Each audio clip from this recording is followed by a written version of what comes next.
Hello guys, my name is Antonio Robinson, and I am currently working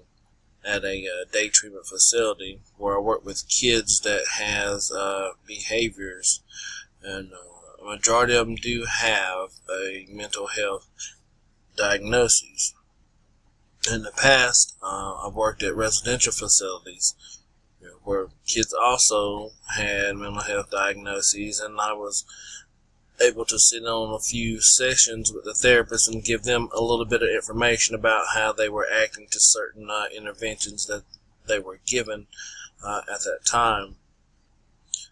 Once a month, the kids that I work with, I'm a part of their CFT, which is a child and family team, and we discuss their goals based on their person-centered plans of how they're making progress, are they regressing, and the team, we discussed just ways to help them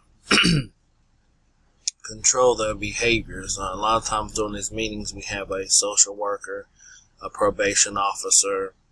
and the therapist usually sits in. But